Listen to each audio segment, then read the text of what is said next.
2 breads, 1 dough. I'm going to show you how to make chapatis and parottas. This recipe is a piece of in here I've got 250 grams of fine white chapati flour. Most places you find this, you'll get medium chapati flour, which is absolutely fine. We use fine because it enables us to ship it to you and you still get a nice soft bread. So into our chapati flour, we're going to add 2 tablespoons of melted ghee, which is not a problem in this weather.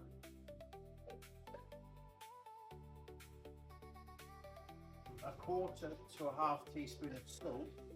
I go to a half because I like it a bit saltier. And then between 120 and 150 mils of warm water.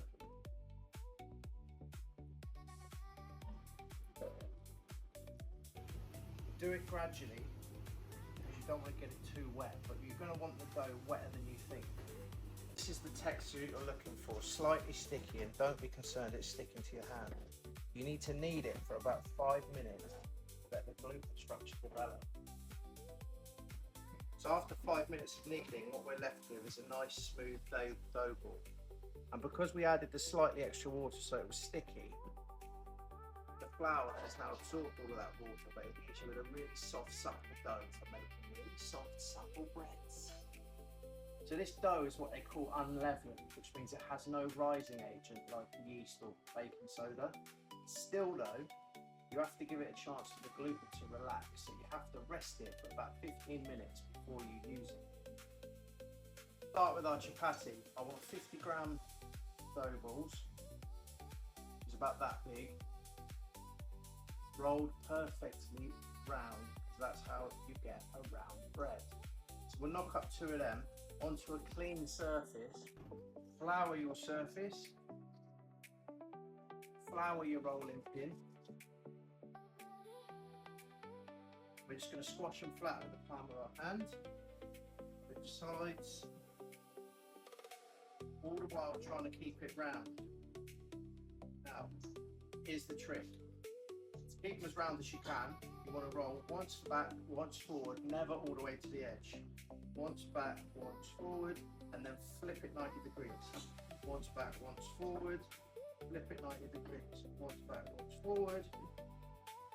Right, and we want to put them directly onto a nice hot flat plate. You can use a griddle or you could use just a pan. It's got to be hot. Right, so we've got 2 almost round chapatis going onto our hot plate.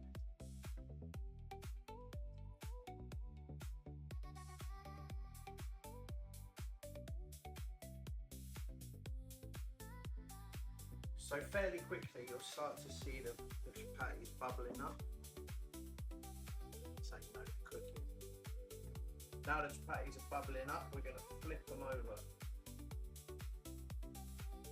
You want to push them down to make sure that the bubbles are popped to get as much surface area contact as possible. They're toasted on both sides.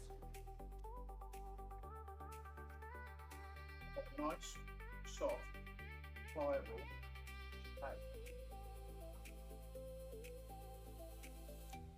Now we're going to make everyone's favourite bread, the parotta. Same dough ball size. You do not have to worry about rolling them round, and I'll show you why. The aim is just to roll them out as thin as possible. And here is where the magic happens.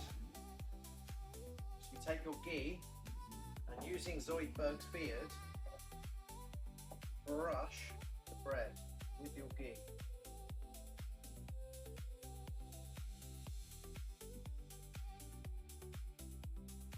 And then you sprinkle it with more chapati flour. And now that you've got it oiled and floured, you fold it up in a concertina-like pat.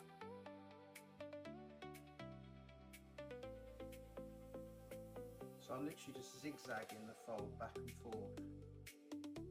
Roll it over to seal it. Right, so there you have the start of your parotta. Then you roll it up like a snail shell. Tuck them exhale under it, press it flat, and then flour your rolling pin again and roll it into a circle.